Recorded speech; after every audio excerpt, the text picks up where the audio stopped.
Welcome back to today's video. This is Anupama. आज मैं आप लोगों के लिए क्लास 12th की वीडियो लेके आई हूँ haloalkanes and haloarenes का लास्ट मेथड ऑफ प्रिपरेशन, जिसमें कि हम हैलो एल्केन्स का प्रिपरेशन कर रहे थे। आज उसका लास्ट मेथड है। इसके आगे मैंने सारे मेथड्स कवर कर लिए हैं और सब पे वीडियो बना दी है, पोस्ट कर दी है। आप ज़रूर उन वीडियोज़ को जाके देखिए and I can guarantee you कि आपको चीज़ों को बहुत अच्छे से समझ में आएंगी और अच्छा लगेगा देख के। और अगर अच्छा लगे तो लाइक करना ना भूलिएगा। तो आज हम लोगों को करना है हैलोजन एक्सचेंज मेथड, या जिसको हम आयन एक्सचेंज मेथड भी बोलते हैं। दोनों ही तरीके से बुला सकते हैं इसको, और ये लास्ट मेथड ऑफ प्रिपरेशन है। बिना किसी देरी के स्टार्ट करते हैं, but before we start the video make sure that you watch the video till the end, and if you like the video and like my effort, then do hit the like button. Do share this video with maximum students, maximum of your friends, ताकि वो यहाँ से ज़्यादा से ज़्यादा benefit लोग यहाँ से उठा सके। And if you have anything in your mind that comes up during the video, you have any suggestion, advice, or you have any thought, any demand, then please mention it in the comments. Thank you, and also subscribe to the channel if you are new and haven't subscribed the channel yet. So now let us start. Preparation करना है हमें कौन से method से? Ion exchange method, ion exchange method. ठीक है, तो सबसे पहले हम लोग अब देखो आयन एक्सचेंज मेथड में हम जितने भी रिएक्शंस पढ़ेंगे ये सारे नेम रिएक्शंस है, इसलिए इंपॉर्टेंट है। ठीक है, हम 3 मेथड्स ऑफ प्रिपरेशन पढ़ेंगे इसमें, और तीनों ही नेम रिएक्शंस है, इसीलिए इंपॉर्टेंट है। पहला है हमारा फिंकलस्टीन रिएक्शन, फिंकलस्टीन रिएक्शन। ठीक है, I am very poor with spellings, so please make sure कि वैसे तो मैं कोशिश करती हूँ कि मैं सही लिखूँ, ऑब्वियसली करूँगी ही, लेकिन फिर भी आप बुक से एक बार स्पेलिंग्स मैच करा देना भाई, क्योंकि वो थोड़ा सा गड़बड़ वाला काम हो जाता है। ठीक है, ion exchange method, Finkelstein reaction. अब इसमें क्या होगा कि हम जो है इस मतलब ये जितने जो मेथड ऑफ प्रिपरेशन हम करने जा रहे हैं, इस मेथड ऑफ प्रिपरेशन में हमें हैलोजन को मतलब एक एल्काइल हैलाइड हमारे पास होगा, लेकिन हम उसमें हैलोजन को एक्सचेंज कर देंगे, हम उसकी जगह पे कोई दूसरा एल्काइल हैलाइड बना देंगे। ठीक है, सिंपल यही है। तो मान लीजिए कि मेरे पास RX है, फिंकलस्टीन रिएक्शन में हम RX का रिएक्शन कराते हैं NaI के साथ in the presence of acetone. ठीक है, एसीटोन मतलब क्या कि हमने एक नॉन पोलर सॉल्वेंट लिया हुआ है। एसीटोन मीडियम है, जिस मीडियम में ये रिएक्शन होगा, और ये कैसा है? नॉन पोलर मीडियम है। होगा क्या? आयन एक्सचेंज हो जाएगा, और क्या आपका बन गया RI बन जाएगा, और प्लस साथ में बन जाएगा NaXCl, दिमाग में चल रहा है NaX। ठीक है, NaX बन गया। Finkelstein reaction is best for RI। ठीक है, RI बनाने के लिए ये बेस्ट मेथड ऑफ प्रिपरेशन है। ठीक है, बाकी आपका RCl और RBr इससे नहीं बन पाएगा। ठीक है, क्यों नहीं बन पाएगा इसके बारे में भी बात करेंगे। तो एग्जांपल मान लीजिए कि मैंने ले लिया है C2H5X, X की जगह पे मान लीजिए Cl ले लेते हैं। ठीक है, Cl प्लस Cl ही चल रहा था दिमाग में, और NaI in the presence of acetone. ठीक है, आपका बन जाएगा C2H5I प्लस NaCl, ये आपका बन गया है। आपको अपना एल्काइल आयोडाइड मिल गया है। ठीक है, RI यहाँ पर मिल गया है। अब इसमें कुछ बातें, ये जो रिएक्शन है ये NI ही दे पाएगा। NI की जगह पे NI can not be replace, या आप इतना बड़ा सेंटेंस क्यों लिखना, हम सिंपल लिखते हैं कि आप NI की जगह पर NaCl और NaBr कैनॉट बी यूज्ड। ये यूज्ड नहीं किए जा सकते। क्यों नहीं किए जा सकते? देखो, Ni जो है ये हल्का सा कोवलेंट कैरेक्टर, हमको फजान रूल पता है, फजान रूल के अकॉर्डिंग नो बॉन्ड इज 100% आयनिक और कोवलेंट, तो उसमें कुछ परसेंटेज आयनिक का होता है और कुछ परसेंटेज कोवलेंट का होता है। तो अगर हम Ni की बात करें और NaCl और NaBr को कंपेयर करें, तो Ni जो है वो काफ़ी हद तक कोवलेंट बॉन्ड बना लेता है, पर NaCl और NaBr जो है वो आयनिक बॉन्ड ही बनाते हैं। यहाँ पे शेयरिंग, यहाँ पे ट्रांसफ़र के साथ साथ थोड़ा सा शेयरिंग भी होने लगता है, इसलिए कोवलेंट बॉन्ड बनता है।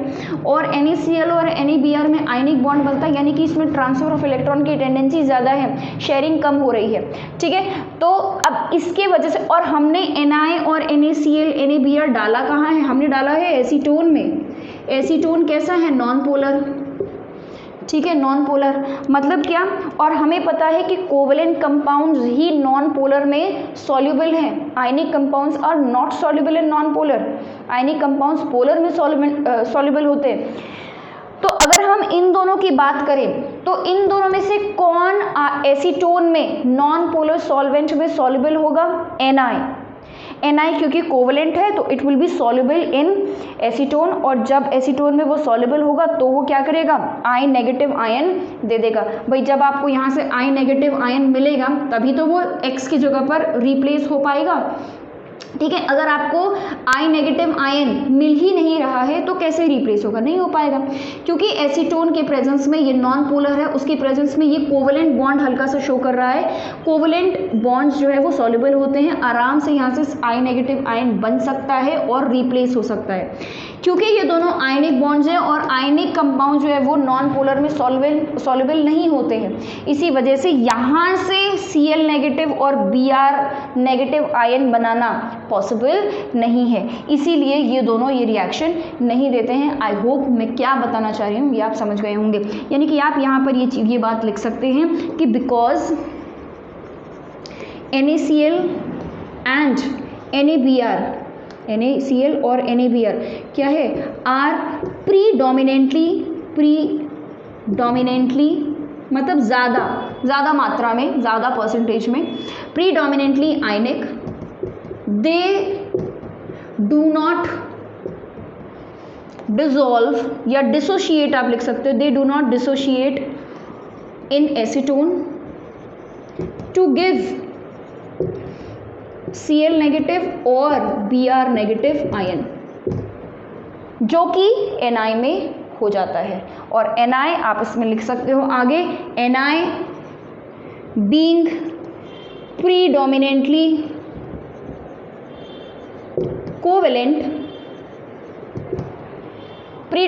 covalent furnishes, ठीक है, I negative ions in acetone, acetone में ये I नेगेटिव आयन फर्निश कर लेगा, मतलब कि निकाल लेगा, ठीक है। तो ये हो गया आपका Finkelstein reaction which is meant for the formation of Ri, ठीक है। Done with this, please do it, right लिख लो इसको।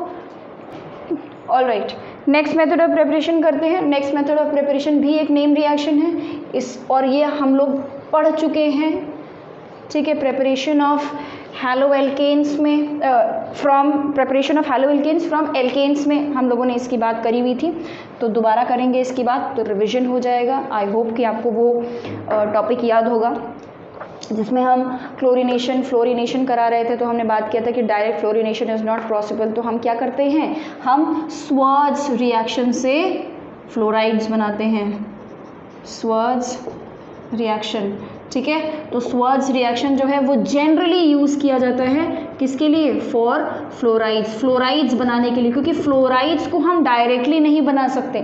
जैसे फॉर एग्जांपल अगर आपने CH4 के साथ Cl2 का रिएक्शन कर दिया तो आपको CH3Cl मिल जाएगा, ठीक है।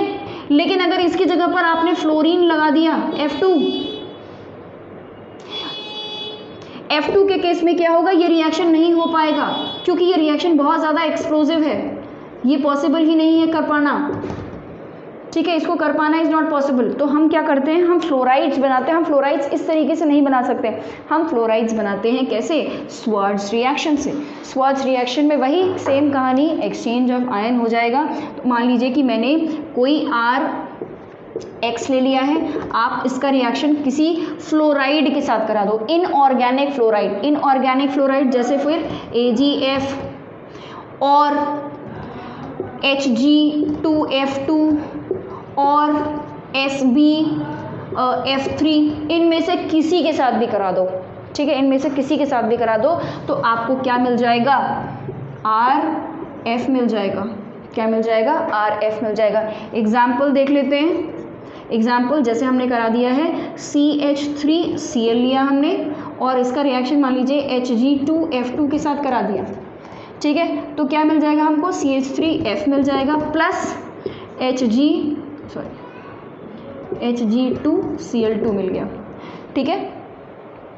अगर Hg2F2 लिया है तो Hg2Cl2 मिल जाएगा। अगर आपने SbF3 लिया है तो SbCl3 मिल जाएगा। AgF लिया है तो AgCl मिल जाएगा। डिपेंडिंग कि आपने क्या लिया है, आपको उस अकॉर्डिंग आपका बाय प्रोडक्ट मिल जाएगा। खैर हमें उससे मतलब नहीं है, हमें तो मतलब इससे है, ठीक है। तो ये एक मेथड ऑफ प्रिपरेशन हो गया है, स्वर्ज रिएक्शन। तीसरा मेथड ऑफ प्रिपरेशन करेंगे, पहले आप इसको लिख लीजिए, उसके बाद तीसरा मेथड ऑफ प्रिपरेशन करते हैं। ओके, तो अगला मेथड ऑफ प्रिपरेशन हमारा है हंस-डेकर रिएक्शन, ठीक है। हंस-डेकर रिएक्शन, हंस-डेकर रिएक्शन, ठीक है। और अब ये जो इसके बारे में कुछ लिख लेते हैं। This is best for haloarenes. अगर आप इसको यूज़ कर रहे हैं हैलोअरीन्स के लिए, तो ये हैलोअरीन्स के लिए तो बेस्ट मेथड है, ठीक है। हैलो एल्केन्स से ज़्यादा ये हैलोअरीन्स बनाने में काम आएगा, पहली चीज़। और and for making bromides and chloride, bromides और क्लोराइड्स बनाने के लिए हम इसका इस्तेमाल करते हैं, ठीक है। ब्रोमाइड्स और क्लोराइड्स बनाने के लिए इसमें हम यूज़ क्या करते हैं? हम इसमें यूज़ करते हैं silver salts of fatty acids, ठीक है। मतलब कोई कार्बोक्सिलिक एसिड होगा जिसके एक एंड पे सिल्वर लगा होगा, ठीक है। कोई कार्बोक्सिलिक एसिड जिसके एक एंड पे क्या लगा हो? सिल्वर लगा हो, तो हमको हमारा हैलोएल्केन मिल जाएगा। देखो कैसे देखते हैं। ये है मान लीजिए कि एक एसिड, मैंने क्या बोला? एक एसिड जिसके एंड पर क्या लगा हो? सिल्वर लगा हो। तभी तो भाई हाइड्रोजन को डिस्प्लेस कर देगा कोई मेटल, तो क्या बन जाएगा? सॉल्ट बन जाएगा। सोचो, जरा सोचो इस बात पे। HCl में हाइड्रोजन हटाओ, सोडियम लगा दो, क्या बन जाता है? NaCl, salt. सेम केस यहाँ पे भी है। एसिड के जगह पर, एसिड में हाइड्रोजन की जगह पे क्या लगा दो? मेटल लगा दो, तो क्या बन जाएगा? सॉल्ट। तो हम क्या करेंगे? हम इसका रिएक्शन AgOH के साथ करा देंगे, सिल्वर हाइड्रोक्साइड के साथ। तो क्या होगा? आपका बन जाएगा RCOOAg। देखो Ag मिल गया, silver salt of fatty acids, simple. और साथ में आपका H2O बनेगा, ठीक है। H2 को यहाँ ऐसे नहीं करते वरना वो गड़बड़ हो जाएगा। यहाँ पे हम लिख देते हैं -H2। अब ठीक है, ठीक है, -H2। इसका रिएक्शन अब आप किसके साथ करा देंगे? इसका रिएक्शन अब आप करा देंगे Br2 के साथ। अगर आपको ब्रोमाइड बनाना है तो Br2 के साथ करा दिया, क्या होगा? अब बन जाएगा आपका RBr तो बनेगा ही, ऑब्वियसली उसी के लिए इतनी मेहनत हो रही है, ठीक है। RBr प्लस AgBr, 2 Br थे ना, AgBr। और ये जो COO है बीच में, भाई इसके एक Br इसके साथ लगा, Ag के साथ लगा, AgBr बन गया। दूसरा Br R के साथ लगा, RBr बन गया। बीच में बन गया है ये COO बच गया है, तो ये क्या बना देगा? कार्बन डाइऑक्साइड, ठीक है, कार्बन डाइऑक्साइड। एग्जाम्पल के तौर पर जैसे मान लीजिए कि C2H5COOH हमने ले लिया है, इसका रिएक्शन करा दिया है AgOH के साथ और वाटर रिमूव कर दिया, -H2 मतलब वाटर हैज़ बिन रिमूव्ड। उस केस में क्या होगा? अब C2H5COOAg ये हमें मिल गया, ठीक है, ये हमें मिल गया। हमें यही चाहिए था, silver salt of fatty acids, ठीक है, आर यूज्ड, ठीक है। तो ये अब इसका रिएक्शन करा दीजिए ब्रोमीन के साथ, Br2 के साथ, Cl2 के साथ भी करा सकते हो, कोई दिक्कत नहीं है। C2H5COO plus AgBr plus CO2, ठीक है। तो ये आपका हो गया है मेथड ऑफ प्रिपरेशन ब्रोमाइड्स और क्लोराइड्स के लिए, जिसको हम बुलाएंगे हंस-डेकर रिएक्शन, ठीक है। लिख लीजिए इसको। ऑल राइट, तो यहाँ पे हमारा मेथड ऑफ प्रेपरेशन ऑफ हैलोएल्केन्स ख़त्म हो गया है। सारे methods of preparation with mechanism जहाँ जहाँ पे इंपॉर्टेंट था वो मैंने आपको कराया है।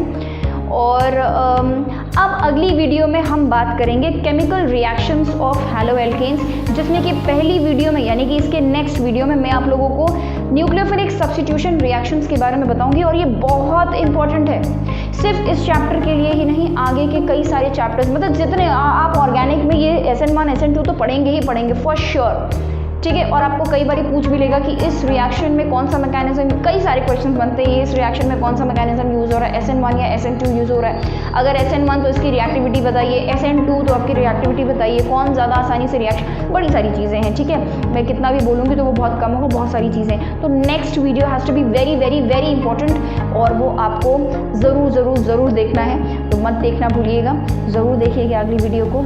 और अगर अभी तक आपने ये वीडियो देखी है और आपको ये वीडियो पसंद आई है तो फिर लाइक बटन को हिट कर दीजिए।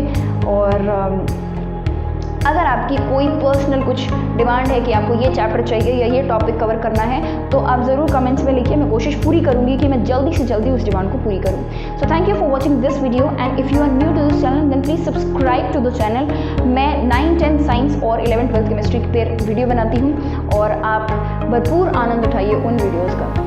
तो and if you are already a subscriber then thank you so much for being such a great supporter and such a great viewer. I have no words to appreciate the valuable time जो आप YouTube पे मेरी videos देखने के लिए use कर रहे हैं। Thank you and bye bye.